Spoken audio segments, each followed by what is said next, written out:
Assalamualaikum warahmatullahi wabarakatuh. Halo Sobat Bepom, selamat datang di Porena, podcast bareng AOC Balai Besar POM di Makassar. Kembali bersama saya Asira, agen perubahan Balai Besar POM di Makassar. Saudara pendengar semua, seperti kita ketahui 1,27 juta jiwa kematian di dunia ini sebagian besar disebabkan oleh AMR. Angka kejadian di Indonesia sendiri dari 100 kasus 67 diantaranya diakibatkan oleh AMR. Itu lebih rendah dibanding dari kejadian di Singapura yaitu 24-26. Nah Sobat Bepom, apa itu AMR atau antimicrobial resistance? Bersama kami telah hadir di sini Ibu Kepala Balai Besar POM di Makassar, Ibu Dr. Anda Haryani Apoteker. Selamat sore Ibu. Ya, selamat sore Kak Asira, selamat sore Sobat Bepom. Sehat-sehat semua ya? Alhamdulillah sehat. Bersama kita juga ada Dr. Iska ya, dari Fakultas Kedokteran Universitas Hasanuddin dan Ibu El Salim dari Dr. Wahidin Sudirohusodo. Ya, selamat sore Sobat Bepom, Selamat sore Bu Elsa. Nah Sobat Bepom, selanjutnya kita akan bersama-sama mendengarkan bincang-bincang santai mengenai kejadian AMR di Indonesia dan bagaimana kita menyikapi untuk mencegah kejadiannya sehingga tidak terjadi. Nah, apa itu resistensi antimikroba? Dokter Iska mungkin? Iya, jadi kalau tadi Kak Azira ngomong soal antimicrobial resistance ya, angkanya memang cukup tinggi. Iya. Jadi secara global, kalau dulu COVID kita lihatnya dia sebagai pandemik ya, kelihatan gitu angkanya sangat tinggi. Nah kalau di AMR ini memang kelihatannya seperti silent pandemic. Kenapa? Karena sebenarnya angka kejadian itu sangat tinggi, tapi tidak terlihat, tidak disadari. Iya, tidak disadari. Makanya sebutannya silent. Iya. Nah, kalau kita mau tahu antimicrobial resistance itu apa sih sebenarnya? Jadi dia masuk ke dalam kondisi di mana ada resistensi atau kebal dari penggunaan obat-obatan antimikrobakterial. Nah, itu kan antimikroba ada banyak ya. Iya. Ada antibakteri, antivirus, parasit dan lain-lain. Tapi kalau kita bicara soal resistance, memang paling banyak itu terjadi di antibiotik. Iya. Jadi kita harapannya efektivitas obat yang kita harapkan dia bisa membunuh si bakteri ini justru tidak ada, tidak kelihatan, tidak berfungsi lagi. Nah, itulah kenapa dia sangat berbahaya dan memang angkanya sangat tinggi. Iya. Itu kira-kira disebabkan karena apa ya dok? Oke, kalau kita bicara soal penyebab, memang ada banyak ya. Iya. Kita bicara soal kita dulu deh sebagai manusia, hostnya. Kalau kita sebagai manusia tuh, kenapa kita bisa terjadi resisten atau kebal terhadap obat-obatan antimikobakterial, dalam hal ini misalnya antibiotik ya. Yang pertama tuh karena memang ada penggunaan, jadi ada misuse, ada overuse. Jadi kalau kita bicara soal konsumsi obat, kadang-kadang kita minum obat tidak sesuai dengan indikasi ya. Saya kasih contoh misalnya kita batuk flu dikit ya Bu ya, batuk flu dikit, terus juga kita anggapannya ya udah deh minum antibiotik karena tetangga saya kemarin minum ini hasilnya oke, sembuh gitu kan. Akhirnya biar cepat gitu ya. Biar cepat gitu. Ternyata kalau kita mau cari tahu tuh batuk flu itu tidak semuanya dari penyebabnya tuh bakteri. Iya. Bisa virus ya. Jadi kalau kita ternyata segera minum antibiotik, nah itu jadi salah satu faktor untuk menimbulkan si resistensi ini gitu, karena kita tidak menggunakan antibiotik dengan tepat sasaran ya, atau kadang-kadang kita overuse, kebanyakan minumnya. Biasanya dokter meresepkan 3-5 hari, tapi karena kita merasa bahwa kalau saya minum ini kayaknya enak deh, kita minum tambah lagi dosisnya. Iya. Itu tuh semuanya bikin tubuh kita menjadi lebih kebal, dan bakteri yang menjadi penyebab itu sudah mengenali bahwa saya akan diberikan obat ini gitu. Mekanisme defensif dia untuk bertahan hidup muncul. Iya, sudah mengenali obat yang sama. Betul. Akhirnya dia mereplikasi kondisi-kondisi tubuhnya sampai akhirnya dia bisa menganggap bahwa bakteri saya tidak terpengaruh dengan obat itu. Itulah faktornya. Kalau dari perspektif farmasi sendiri itu disebabkan oleh apa, Bu? Seperti tadi yang sudah dijelaskan oleh Dr. Nurul ya. Jadi salah satunya itu overuse, misuse. Jadi penggunaan yang terlalu berlebihan, penggunaan yang misuse yang tidak sesuai dengan indikasi itu bisa saja. Terus pemakaian misalnya di hewan, di tumbuhan, itu semua berdampak. Memang sebenarnya resistensi itu berjalan secara normal. Memang seluruh sel atau makhluk hidup yang punya sel itu memang punya proses evolusi, jadi mengarah ke resistensi itu memang ada. Tapi jalannya tidak terlalu cepat. Tapi karena ada trigger, akhirnya resistensi itu jadi lebih cepat terjadi. Terus kalau resistensi kenapa? Kita minum obat, namanya saja resisten, tidak ngefek. Jadi biar kita minum obat tidak ngefek, memang pertamanya kita rasa enak. Tetapi lama-lama kalau kita sering pakai itu dan tidak sesuai indikasi, terus walaupun tidak infeksi, dikasih juga obat, lama-lama bakterinya resisten. Bakterinya resisten bukan cuma di badan kita, karena itu kan tentang makhluk hidup. Makhluk hidup itu bisa pindah-pindah. Kalau dia sudah pindah-pindah, semua kita kena resisten. Suatu waktu kita kena infeksi yang ringan, tidak ada lagi obat yang mempan, dan infeksi ringan itu bisa berkembang menjadi lebih berat. Dibawa ke rumah sakit, semua antibiotik pada tidak bisa ngobatin. Akhirnya dia dirawat inap lebih panjang, dia lebih menderita lebih lama, pakai obat lebih banyak, terus tidak bisa kerja. Rumah sakit juga mengeluarkan obat dan sumber daya begitu banyak. Ujung-ujungnya ke kualitas hidup, juga ujung-ujungnya juga ke ekonomi. Terus apa lagi akibatnya kalau di rumah sakit? Kalau di rumah sakit kan banyak penyakit yang harus dioperasi. Kalau misalkan bakterinya resisten, berpindah ke orang lain. Kita sangat, kalau dioperasi itu kita sangat mengandalkan antibiotik. Sebelum operasi pun kita pakai profilaksis supaya kita jangan infeksi daerah operasi namanya. Jadi kalau misalnya antibiotiknya resisten, maka orang yang luka di operasinya itu tidak bisa sembuh-sembuh. Jadi jangan heran kalau ada kasus kenapa lukanya terus berair. Lama-lama kalau misalnya tidak sembuh, jadi parah ujungnya kan bisa meninggal. Jadi memang sangat dahsyat ini efek dari resistensi antimikroba. Jadi selain resistensi apa lagi?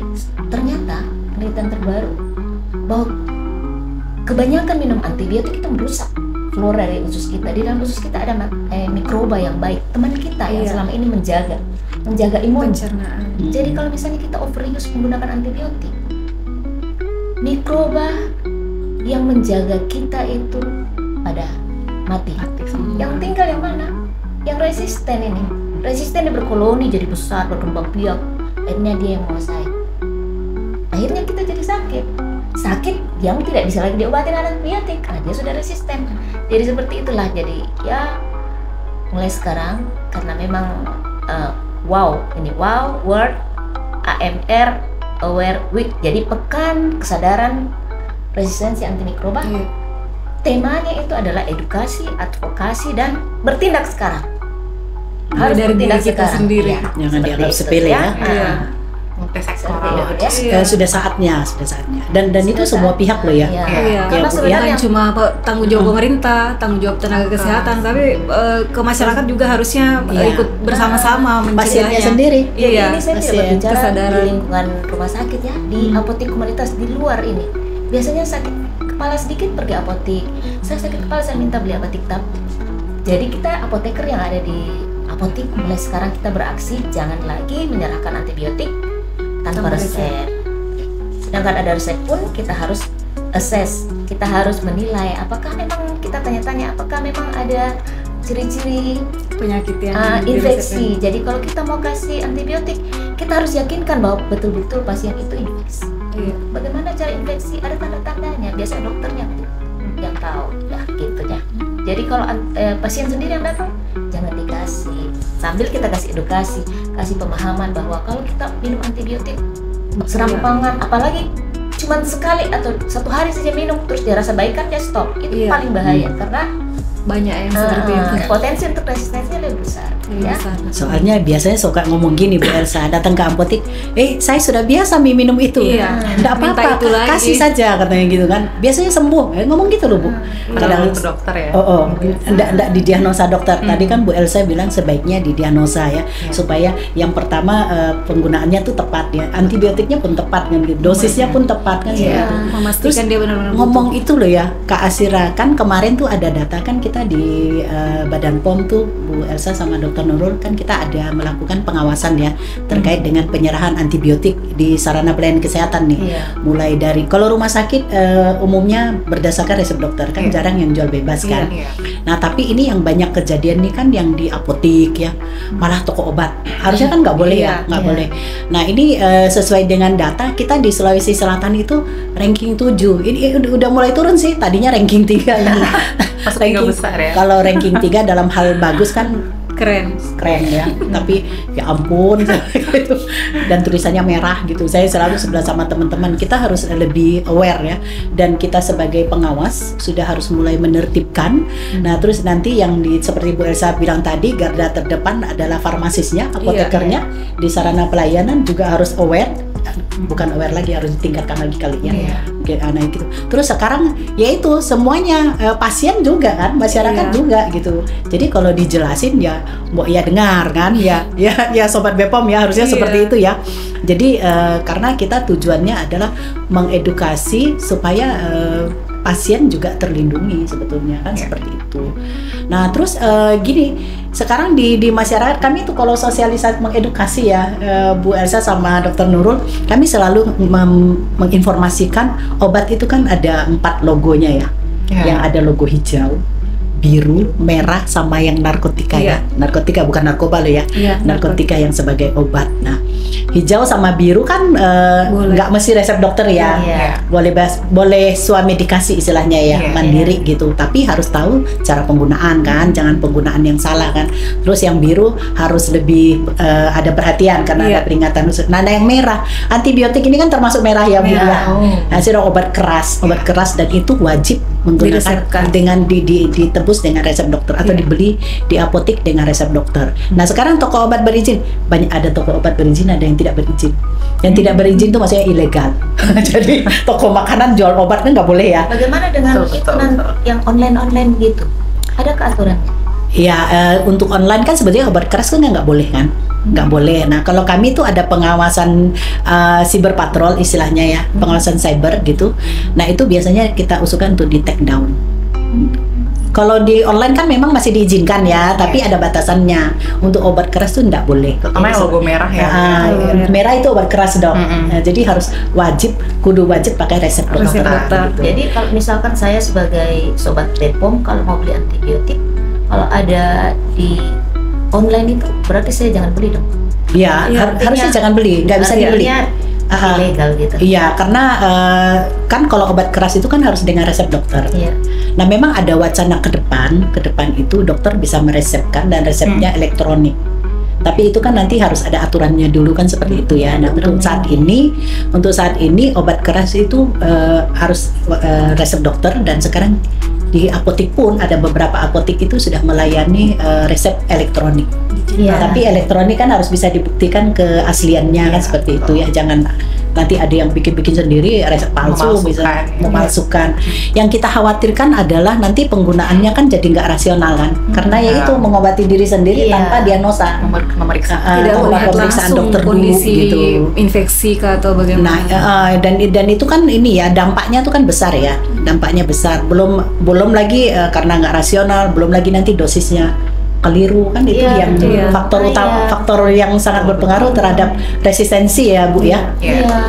Ya, Sobat Bepom juga memang harus tahu ya, tidak semua gejala itu kan bisa pakai antibiotik.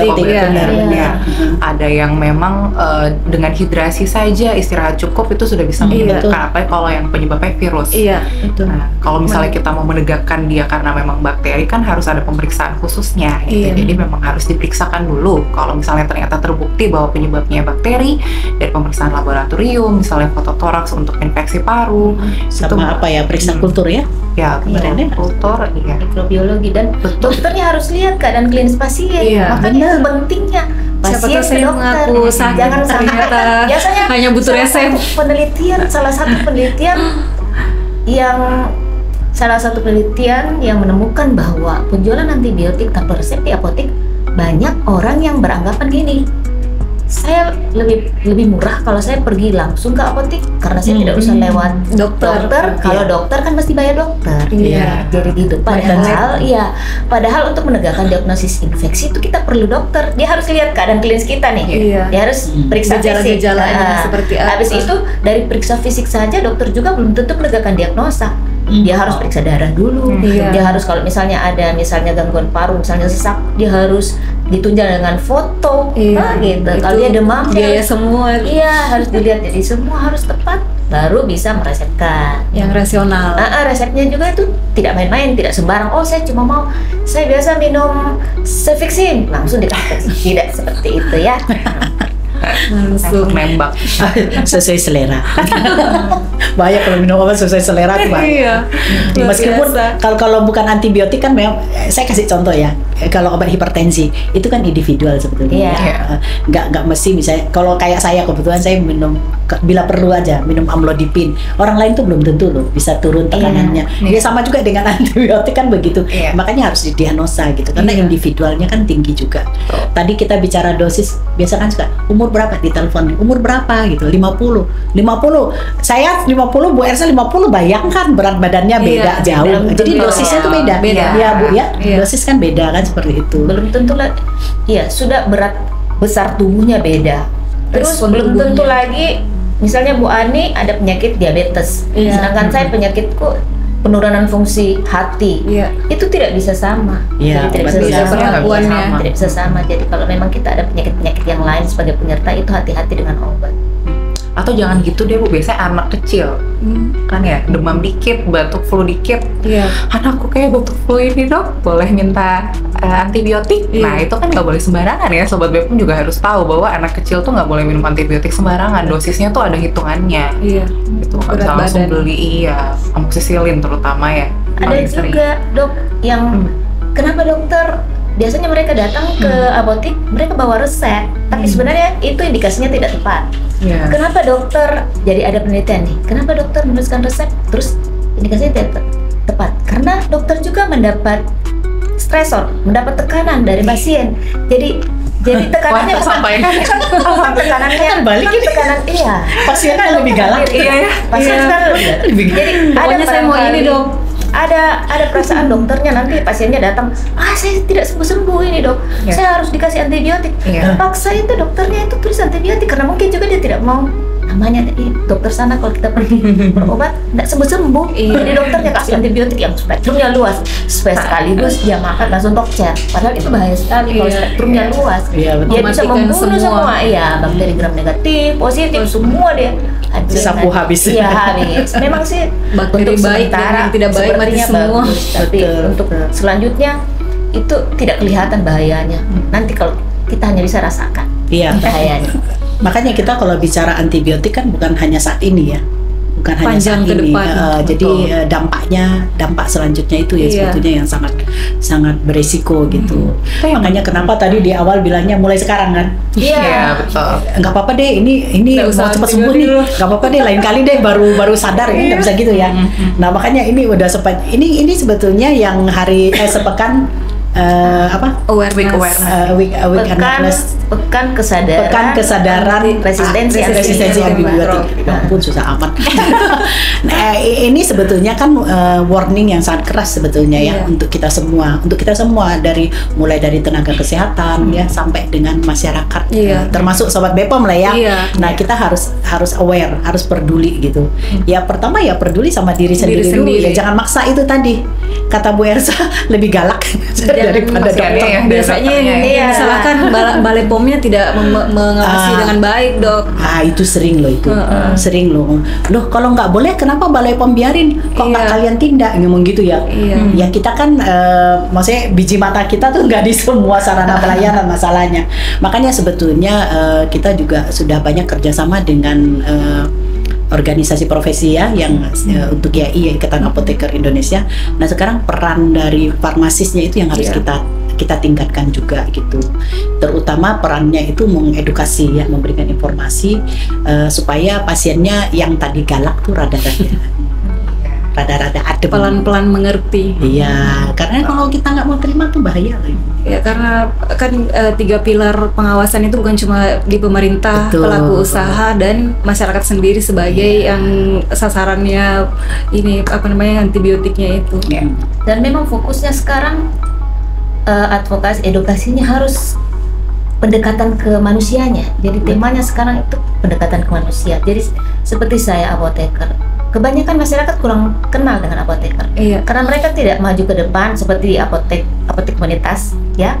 Jarang ada di depan mengedukasi pasien. Jadi mulai sekarang kita yang di depan mengedukasi pasien, entah itu antibiotik atau obat yang lain, kita edukasi mulai sekarang supaya kita dikenal, profesi kita dikenal. Sekarang profesi kita tidak dikenal karena kita tidak memperkenalkan diri, kita tidak tampil. Padahal ilmunya banyak ya, Bu Elsa. Iya, di balik layar meracik. Betul. Iya. Jadi kira-kira seperti itu. Kebijakan apa yang kira-kira ditetapkan pemerintah untuk mengatasi AMR ini? Iya, yaitu tadi kan kita pengawasan kan rutin ya, rutin. Malah kalau kita di Badan POM itu 40% dari target pengawasan sarana itu ini kan ke sarana pelayanan kefarmasian. Sarana pelayanan kesehatan lah, termasuk kefarmasian gitu.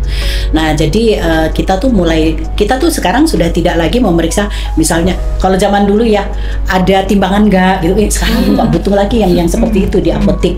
Nah sekarang yang kita pantau adalah bagaimana mereka menyerahkan obat itu memang sesuai sebagaimana mestinya. Yang tadi misalnya obat keras itu harus dengan resep dokter. Nah, terus resepnya tuh dikendalikan seperti itu, karena kan itu ada maksudnya ya. Kalau misalnya terjadi satu dan lain hal bisa ditelusuri seperti itu. Nah terus kita juga sudah mengecek peran seperti tadi Bu Elsa sampaikan, itu peran farmasisnya di mana, karena itu kan kita sebagai penanggung. Sekarang bukan pengelola lagi Bu istilahnya. Jadi kalau zaman dulu kan apoteker pengelola apotek Bu ya.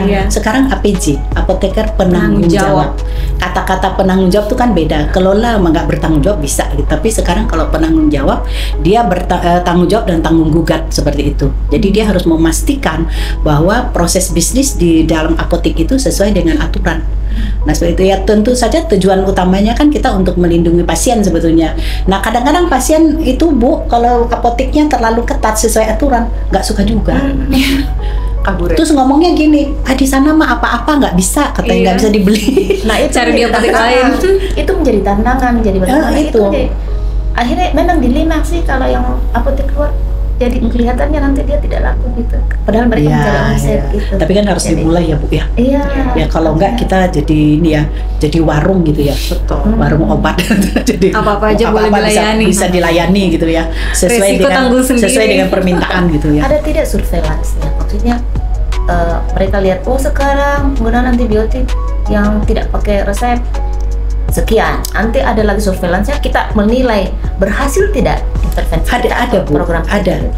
Sebenarnya surveillance itu ada karena kan kita setiap tahun tuh sebenarnya ada ini Bu ya, ada forum kayak Sarasehan gitu ya, forum diskusi kita terkait dengan bagaimana sih, sudah sejauh mana sih sekarang AMR terjadi gitu ya. Itu kan sebetulnya untuk saling sharing informasi dan saling menyadarkan harusnya ya, menyadarkan termasuk saya kira Dok di organisasi profesi kedokteran juga gitu ya. Karena kan rasional itu penting ya. Betul. Rasional itu penting. Nah, mulai dari tadi itu antibiotik spektrum seperti apa sih yang diserahkan ke pasien kan sesuai dengan kondisi pasien kan, termasuk jumlahnya kan ya. Nah, karena gitu, kalau kita di apotek kan kita menerima resep itu menyerahkan sesuai dengan apa yang ditulis oleh dokter. Tapi kan kita boleh menganalisis ya Bu Elsa ya. Nah, kalau misalnya tidak rasional kan kita masih bisa komunikasi seperti perlunya interprofessional collaboration. Yang saya mau tanya ke dokter juga sebagai pengajar di Universitas Hasanuddin ya. Dosen tentang antibiotik ini apakah masuk dalam kurikulum? Dari kelihatannya data dari beberapa jurnal yang saya baca, ternyata knowledge, attitude dan praktis kebanyakan sih knowledge-nya kurang, attitude-nya juga kurang. Oke. Akhirnya di praktis bagaimana? Sana iya. Jadi baru aja nih tadi saya tuh pagi jam 10 pagi ngajar angkatan 2023 FK. Ngajarnya tuh soal OAT, obat anti tuberkulosis, di mana memang regimennya itu adalah antibiotik. Nah, sasarannya untuk calon-calon dokter adalah membuka mata mereka bahwa ini antibiotik nggak boleh digunakan sembarangan. Satu.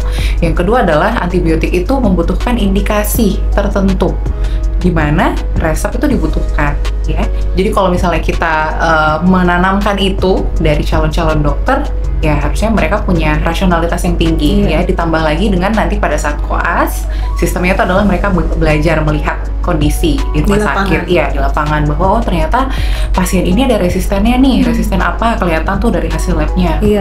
Disitulah mereka menjadi lebih peka. Nanti kalau menjadi dokter tuh punya pandangan bahwa oh ternyata kondisi resisten ini banyak sekali ya kejadian. Iya, dan butuh dokter tuh butuh insight yang khusus di situ. Jadi tidak bisa sembarangan dalam meresepkan, dan kita memang berkomitmen untuk itu. Organisasi profesi juga berkomitmen untuk kita tetap merefresh kembali ilmu sambil mengikuti tren yang ada saat ini. Karena fakta menariknya adalah antibiotik itu butuh waktu yang lama untuk ditemukan, ya. Kurang lebih 10-15 tahun. Sementara untuk resisten bakteri itu hanya butuh 2-5 tahun resisten lagi. Jadi lebih lama nyari obat barunya daripada resistennya. Iya, langkahnya jauh di belakang, ya.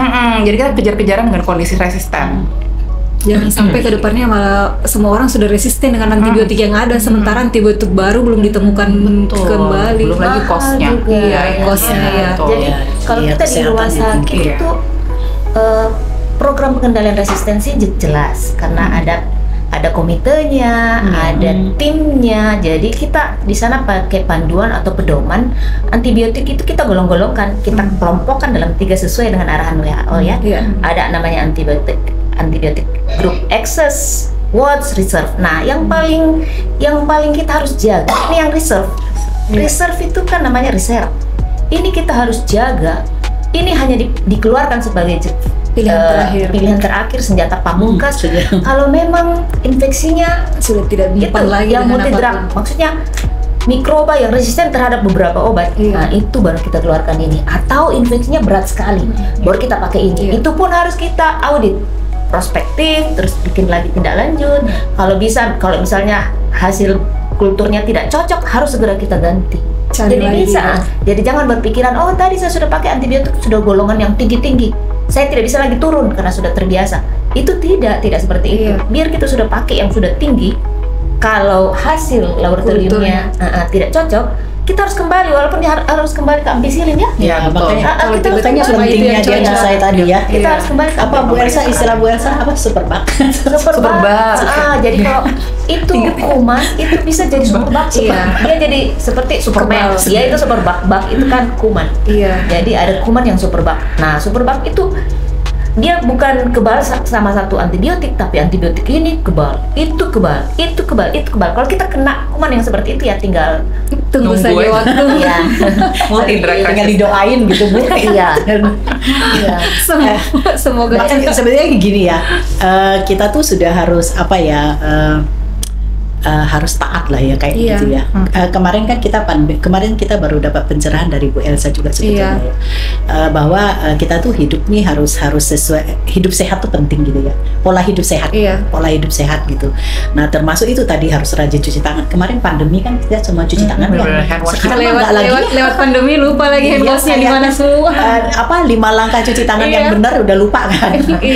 Padahal kan ada maksudnya yang Bu ya, termasuk yang untuk bakteri tadi. Hanya bukan antivirus kan Bu ya, kalau kita hidup bersih ya, maksudnya pola hidup sehat dengan cuci tangan gitu kan, bukan hanya untuk virus kan ya Bu ya.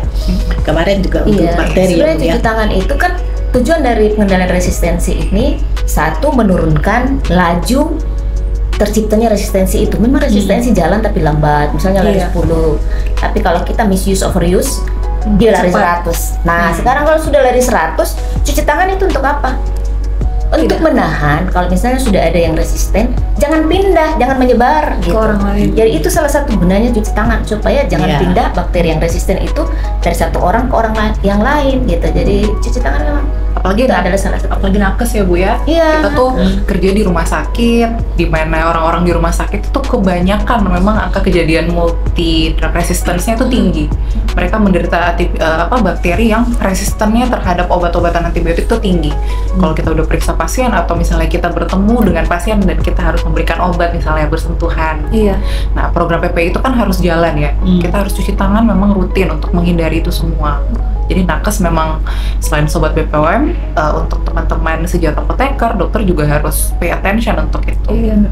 Hand wash. Jadi satu juga saya mau ingatkan, kalau misalnya pasien kan sekarang harus ikut serta mengawasi dan ikut serta dalam pengobatannya. Jadi misalkan kalau sobat BPOM tidak minta-minta ada keluarga yang sakit di rumah sakit, terus ada tenaga kesehatan atau tenaga medis yang kebetulan sudah memeriksa pasien yang satu terus ke kita terus tidak cuci tangan, boleh ditegur. Boleh ditegur ya. Boleh ditegur. Cuci tangan dulu dong. Iya, supaya Iya, jangan pindah ya. Takutnya ketularan. Seperti itu. Iya. Boleh ya. Karena ada potensi ya, ada potensi memindahkan gitu ya.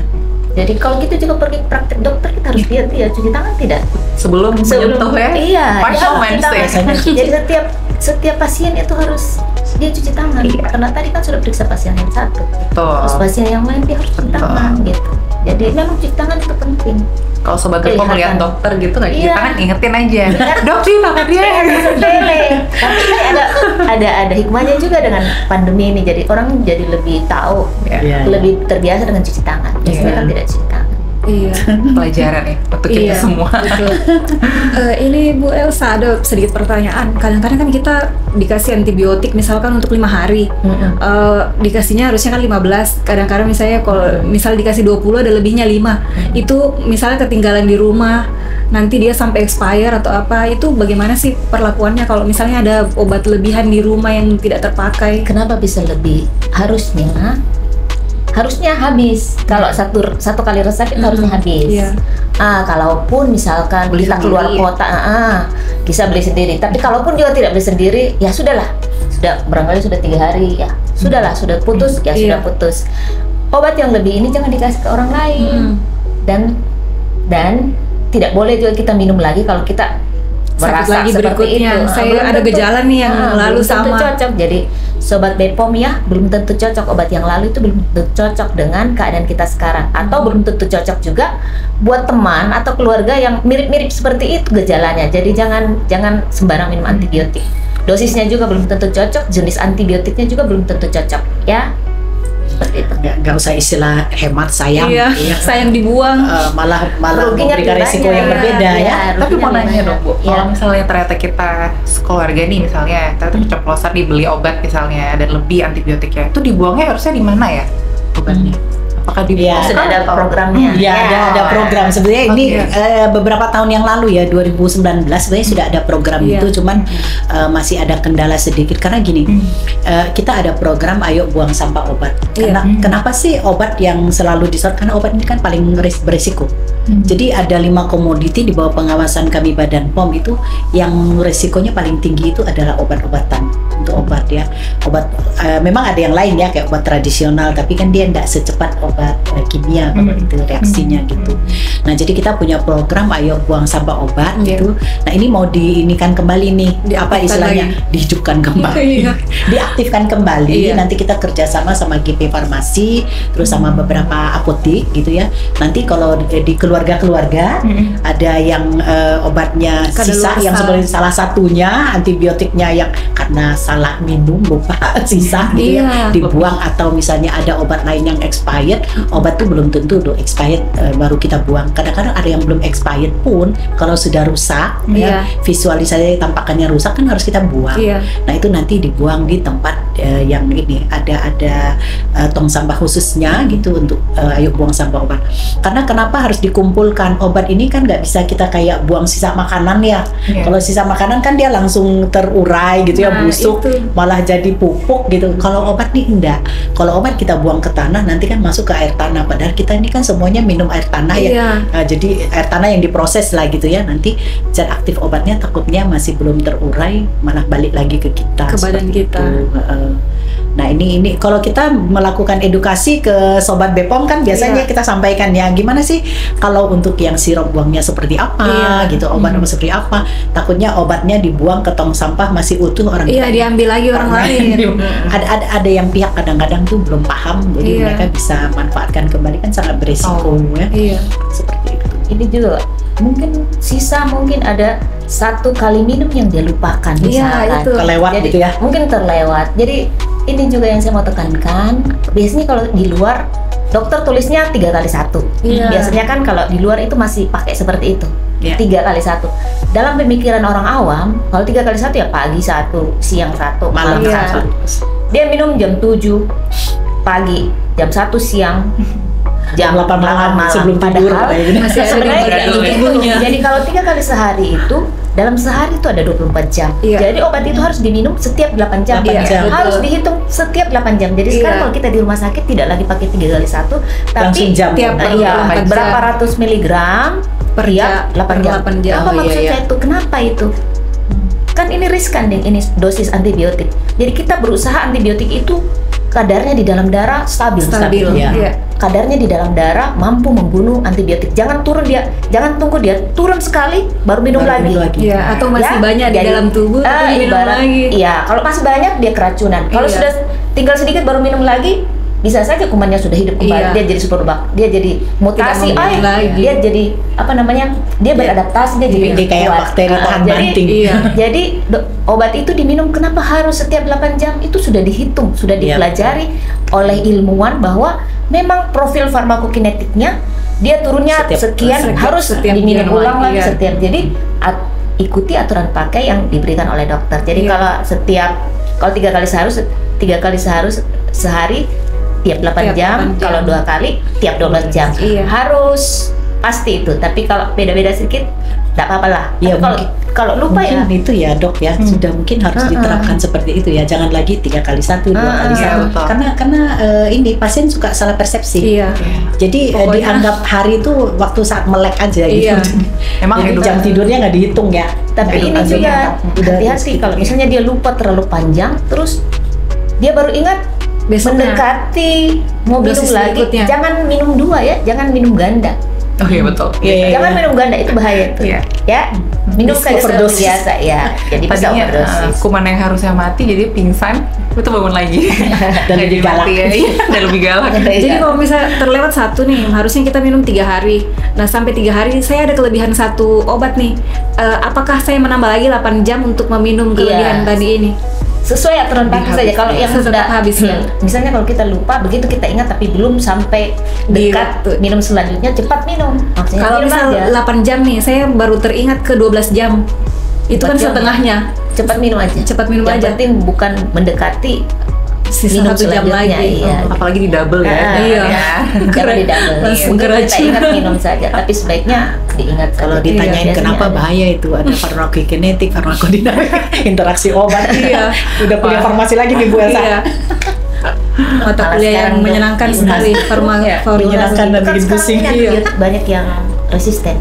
Mereka mengembangkan teknologi yang membuat antibiotik yang sudah resisten itu menjadi sensitif dengan teknologi. Jadi mereka si kumannya ini diubah, bukan kumannya, obatnya.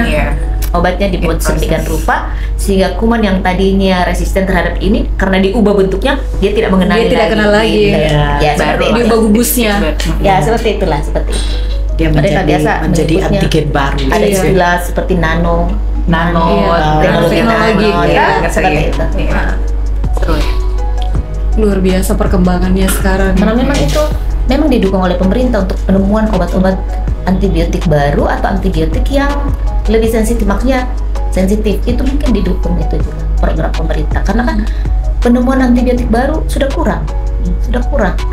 Ya, meskipun ada perkembangan baru, Bu Elsa, jangan dibiarin lah sekarang sebar. Gak apa-apa deh, kan nanti ada yang baru.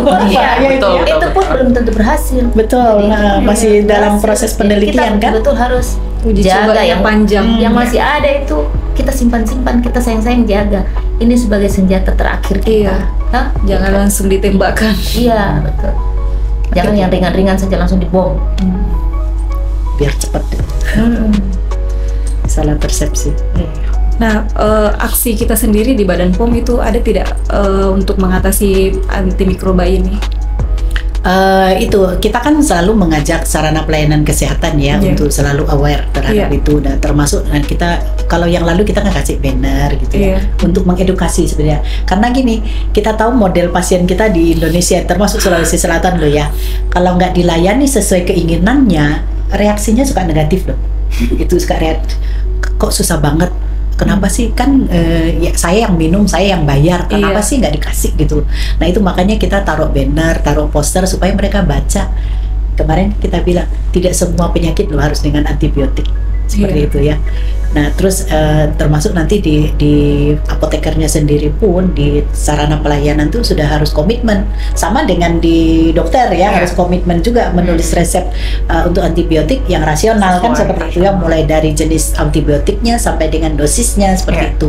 Nah itu jadi sebetulnya ini tuh harus multisektor gitu ya. Nah, ya tadi itu mulai dari kita pemerintah sebagai pengawas, kita kan nggak bisa melototin di setiap sarana satu-satu, ya kita tungguin di situ, kita nggak bisa kan. Nah itu jadi harus semua pihak itu ikut terlibat ya, mulai dari pelaku usahanya, ya itu dari sarananya itu jangan cuma mau cari untungnya aja. Jangan ansi hanya profit, tapi aturan itu kan harus diterapkan seperti itu. Nah terus pasiennya sendiri harus kooperatif gitu. Kalau memang dijelaskan seperti itu ya harus nurut, harus ke dokter dulu. Dokter praktek kan kadang-kadang nggak mesti di apotek yang bersangkutan ya, dimanapun dokter dari pasien kan kadang-kadang mereka juga punya dokter yang dokter keluarga lah gitu ya, atau kalau BPJS kan mereka punya dokter sendiri ya, dokter keluarga. Nah seperti itu, jadi memang harus multisektor ya, nggak bisa hanya pemerintah sendiri yang melakukan pencegahan dan pengawasan ini, nggak bisa.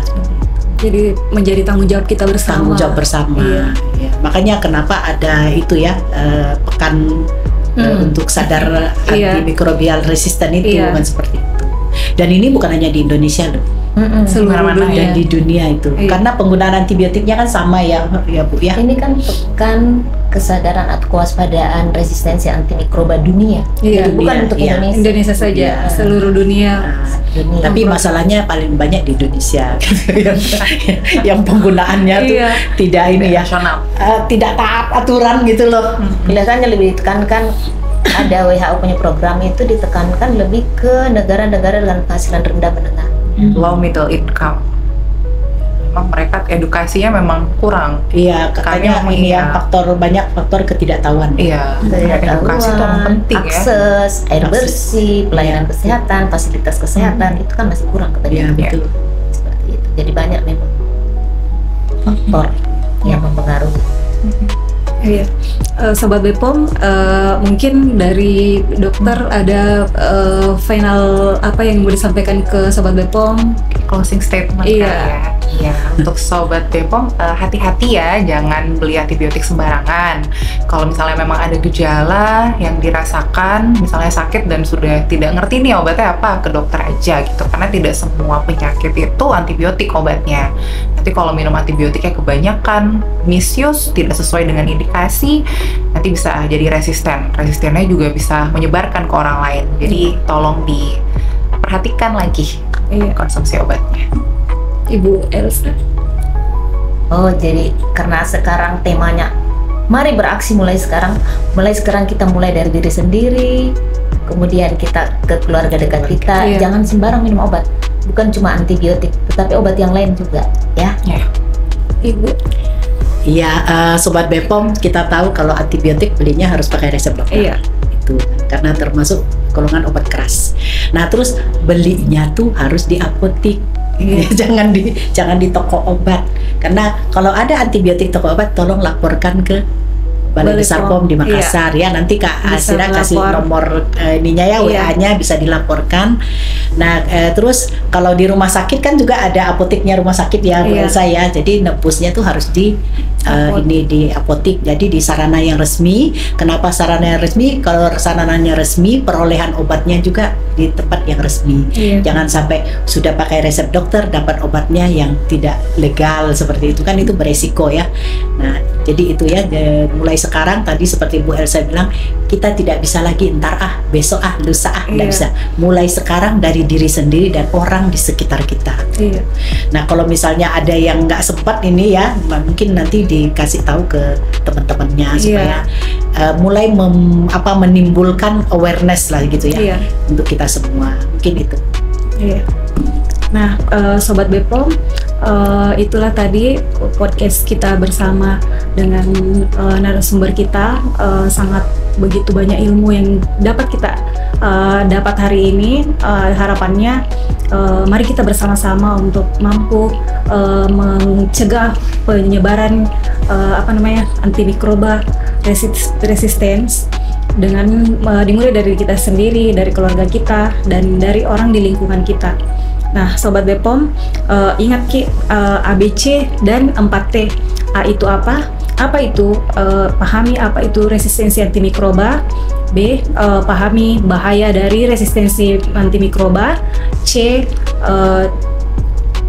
cari tahu bagaimana antimikroba menjadi resisten. Dan ingat, ada 4T juga. T yang pertama itu tidak membeli antibiotik atau antimikroba tanpa resep dokter. T yang kedua, teruskan pengobatan dengan antimikroba meskipun sudah merasa baikan, tetapi jika dikatakan itu harus habis, maka harus dihabiskan.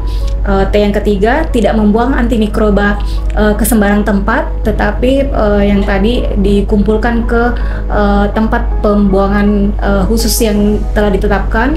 Bisa mungkin menghubungi Balai POM atau apotek-apotek tertentu yang ditunjuk untuk menjadi tempat penyetoran sisa-sisa antimikroba yang tidak terpakai. Dan yang keempat, tegur atau laporkan jika menemukan ada sarana atau tempat yang menjual antimikroba tanpa resep dokter. Nah, Sobat Bepom, demikianlah bincang-bincang kami tadi dengan Ibu Kepala Balai Besar POM di Makassar, Ibu Dr. Nurul Iska Ulmarika Idris, MSc, dosen Universitas Hasanuddin, dan Ibu Dr. Anda Elsa Lim, apoteker selaku Profesi Kesehatan Rumah Sakit Wahidin Sudirohusodo. Terima kasih sudah hadir bersama kami hari ini. Teman Sobat Bepom sekalian, mari kita tingkatkan kepedulian kita terhadap resistensi antimikroba dengan stop menggunakan antimikroba tidak sesuai dengan ketentuan. Terima kasih telah mendengarkan podcast ini dari awal sampai akhir. Jangan lupa dibagikan kepada keluarga, karena harapan kami informasi ini tidak hanya berhenti di kita, tetapi dapat diketahui oleh seluruh masyarakat luas. Ingat Ki, jangan percaya apa kata orang atau kata media sosial, tapi percaya kata Bepom. Saya Asira, pamit undur diri. Sampai jumpa di podcast episode berikutnya. Assalamualaikum warahmatullahi wabarakatuh. Waalaikumsalam.